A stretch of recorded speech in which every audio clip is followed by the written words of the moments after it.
couple of years ago, I went to a community college, and it was a pretty awesome place.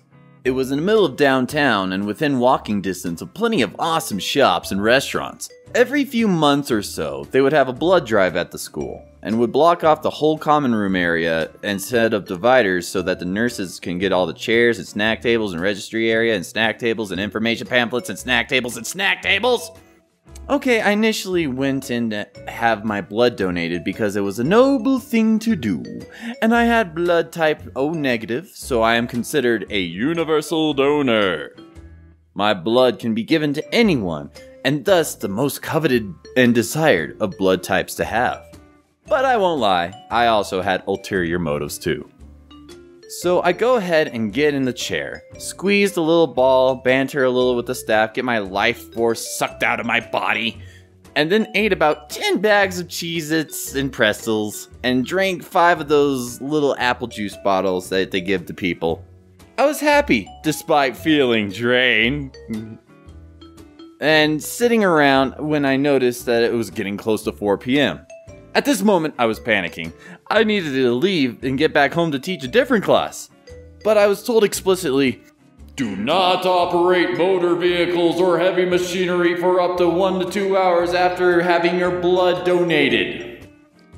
Now, a smart and reasonable person would call ahead of time to let everyone know that they couldn't make it and to, reschedule. So I get in my car, turn on the motor, and I go. I'm feeling okay and alert so far, but I can feel that I'm not exactly 100%, as my feet were getting a bit cold and my arms felt a tad heavy. But I was not going to miss this class! Did I neglect to mention that this class was about a half hour away?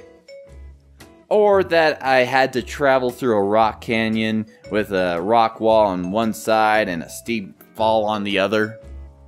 Or that I had to drive up at least 2,500 feet in elevation to get there? You see, the college was about 6,000 feet above sea level, where my home is in a different town that is at about 8,400 feet.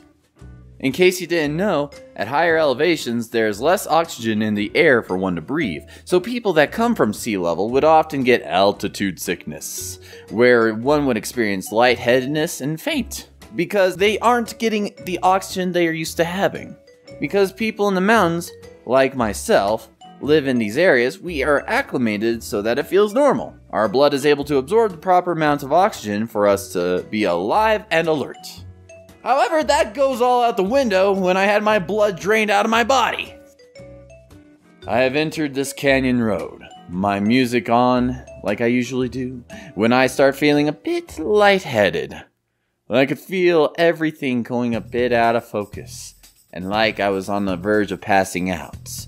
There was no place to pull over, so I kept going.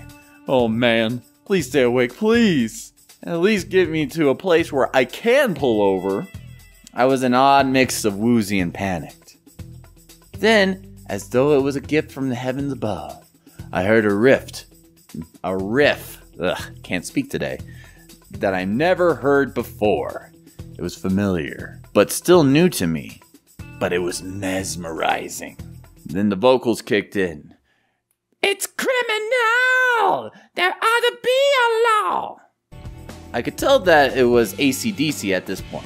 I like ACDC well enough, but I was never the biggest fan. But in my state of fascination, I was hanging on every note. And then the chorus hit. "If you want blood, you got it!" Call it fate, call it coincidence, call it the workings of a greater intelligence than ours. But I saw this as a sign. It knew I was low on blood, and ACDC was giving me lifeblood, not made of blood cells and platelets, but of pure rock. I gripped the steering wheel, and I started yelling the chorus, tensing and pumping myself as the song played along. All the dizziness went away, there was only rock. All the coldness went away, there was only rock. There was no more fear or panic. There was only rock. I made it through the canyon, and I did not stop until I got home, safe and sound. ACDC saved me through the power of rock and roll.